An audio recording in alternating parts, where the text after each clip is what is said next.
Hi. రోజు night చిన్న story చెప్పుకుందామా? ఈరోజు స్టోరీ వచ్చేసి సంజన అనే ఒక ఆవిడ ఉంది. అయితే ఆవిడకి దగ్గర దగ్గర ఒక 40 ఏళ్ళ వరకు ఉంటుందనుకోండి. పొద్దున్నుంచి రాత్రి వరకు ఇల్లు, పిల్లలు, బాధ్యతలు, ఆవిడ పని, బిజినెస్ అన్నీ చాలా జాగ్రత్తగా చూసుకునేదట. అయితే ఒకరిని మాత్రం చూసుకోవడం మర్చిపోయింది. ఎవరిని? తనని తాను చూసుకోవడం మర్చిపోయింది. ఒకరోజు లేవగానే చాలా టయర్డ్‌గా అనిపించిందంట. ఏదో లేవలేను, నేను చేయలేను ఇట్లా అని. నిన్నేమన్నా పని ఎక్కువైపోయి ఉంటదిలే, అందువల్ల ఇట్లా అయ్యుంటది అనుకునింది. ఆ తర్వాత మెల్లగా నడుము నొప్పొచ్చిందంట. సరేలే ఏజ్ పెరుగుతుంది గదా! పని చేయలేక ఇబ్బందయితుంది అనుకుందట. ఆ తర్వాత చిరాకు అన్నీ ఎక్కువైతుందంట. అరే! ఎందుకిలాగా మెల్లిగా నాకు తెలియకుండానే పిల్లల మీద అరుస్తున్నా అనుకుందట. ఆ తర్వాత కొన్ని నెలలకి ఎసిడిటీ, గ్యాస్ట్రైటిస్ కొంచెం తినగానే కడుపు ఉబ్బరం ఇలాంటివి స్టార్ట్ అయిందంట. ఇంకొన్ని నెలలకి బరువు పెరిగిపోవడం, ఇంకా నిద్ర గూడా సరిగ్గా రాకపోవడం, కొంచెం మెట్లెక్కినా కూడా ఆయాసం, ప్రతిదానికి ఆలోచనే, ఓవర్ థింకింగ్ ఎక్కువైపోవడం, ఇలా ఒక్కోటి స్టార్ట్ అయిపోయినాయి. సో, ఆవిడకి కొన్ని నెలల నుంచి అన్ని సింప్టమ్స్ అన్నీ గూడా మెసేజ్ రూపంలో పంపిస్తనే ఉంది ఆవిడ శరీరం. కానీ మాధవి ఎలా చూసింది? అది సమస్యల్లాగా అనుకునింది గానీ, తన శరీరం ఇబ్బంది పడుతుందని పట్టించుకోలేదు. అవేవో సమస్యలులే అనుకుందంతే. సరే ఒకరోజు ఇంట్లోంచి చెట్టు చూస్తే వాడిపోయినట్లు కనిపించిందంట. నీళ్లు పోసేదంట ఈవిడ. నీళ్లు పోయగానే వాళ్ళ పాపొచ్చి, "అమ్మా! మొక్క వాడిపోయిన తర్వాత నీళ్లు పోస్తున్నావు. అదేదో అది ఇబ్బంది పడినప్పుడే ఆ కేర్ తీసుకో అంటే, అసలు వాడిపోయేదే కాదు కదమ్మా" అని పాప అంటుందట. అప్పుడు మాధవ్ కూడా కొద్దిసేపు ఆగి, యాక్చువల్లీ ఇది చెట్టు గురించి మాత్రమే కాదు, నాకు జరుగుతాంది కూడా ఇదే గదా! అని అప్పుడు రియలైజ్ అయిందంట. మనకి వచ్చే లైఫ్‌లో చాలా సమస్యలకి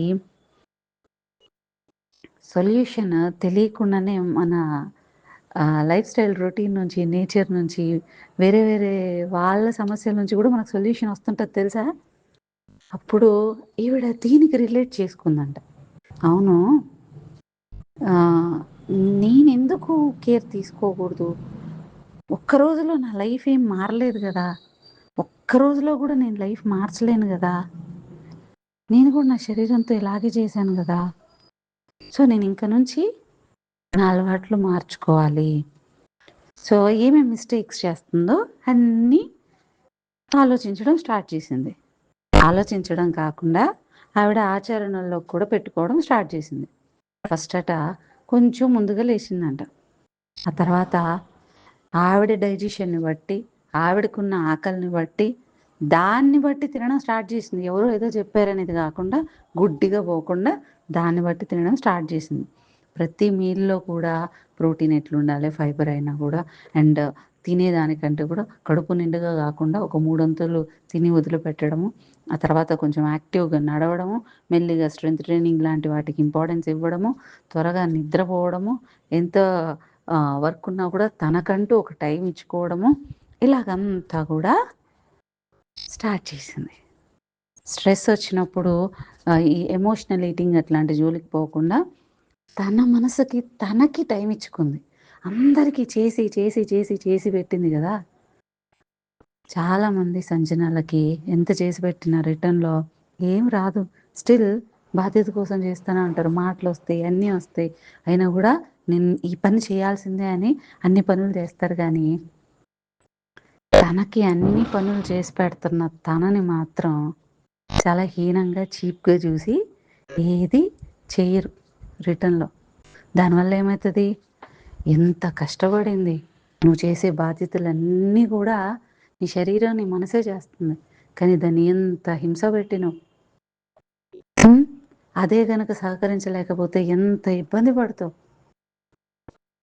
సో, నువ్వు ఫస్ట్ ఇంపార్టెన్స్ ఇవ్వాల్సింది నీకు. సంజన కూడా అది గుర్తించింది. సో ఒక్కొక్కటి మార్చుకుంది. స్ట్రెస్ వచ్చినప్పుడు ఎమోషనల్ ఈటింగ్ లాంటివి కాకుండా తనకి తను టైం ఇచ్చుకుంది, మీ టైం అనుకుని. కొన్ని నెలల తర్వాత మళ్ళీ అద్దంలో చూసుకుంది. ఈసారి బరువు ఒక్కటే కాదు మారింది, తనతోటి తనకు బాండింగ్ మారిందని కూడా ఆవిడకి అర్థమైంది. హెల్త్ అంటే ఏదో జబ్బు వచ్చినప్పుడు ట్రీట్మెంట్ తీసుకోవడం కాదండి. జబ్బు రాకముందే చిన్న చిన్న సంకేతాలు మన శరీరం ఇస్తుంది, దాని మాట వినండి. కాస్త కేర్ తీసుకోండి. ఒక మొక్క చనిపోతున్నప్పుడు, పురుగు పట్టినప్పుడు అప్పటికప్పుడు మార్చలేరు కదా. సేమ్ కైండ్ మన శరీరం కూడా. నేను అప్పుడప్పుడు నీళ్ళు పోస్తానండి, అయినా చెట్టు చచ్చిపోయిందంటే ఎలా? దానికి కావాల్సినట్లు రోజు కేర్ తీసుకోవాలి కదా. ఒకరోజు డీటాక్స్ అంటారు, ఒక వారం ఏమో స్ట్రిక్ట్ డైట్ అంటారు, ఒక 10 రోజులేమో వర్కౌట్ చేస్తారు, ఆ తర్వాత నా బాడీలో చేంజ్ రాలేదని వదిలేస్తారు. ఇవి లైఫ్ స్టైలా? లైఫ్ స్టైల్ అంటే రొటీన్, దినచర్య. ఆయుర్వేదాలో చెప్పేది మెడిసిన్స్ అవి ఇవి హైలైట్ కాదు, ఫస్ట్ చెప్పేదే దినచర్య. నేను ఈ టాపిక్ కూడా మన లాంగ్ వీడియోస్లో అప్లోడ్ చేశా, ఒకసారి చెక్ చేయండి. లైఫ్ స్టైల్ అంటే ఇది స్పెషల్గా స్ట్రిక్ట్గా ఒక టైం టేబుల్ వేసుకొని చేసేసేది కాదు. మనం చేసే చిన్న చిన్న చాయిసెసే బెస్ట్ చాయిసెస్, మంచి చాయిసెస్, అవేర్నెస్ తోటి తీసుకునేదే మొత్తం కలిపితే లైఫ్ స్టైల్ అవుతుంది. సో దాన్ని వదిలేసి ఆ తర్వాత శరీరం మూలన పడిపోయే సిచ్యువేషన్ వరకు ఎదురు చూడొద్దు. ఆ తర్వాత మళ్ళీ ఎన్ని ఉన్నాయండి, డబ్బులు ఉన్నాయండి, ఎన్ని ఉన్నాయండి, అన్నీ కోల్పోయినట్లే. సో అది టైర్డ్గా ఉంది అనేటప్పుడు దాని మాట వినండి.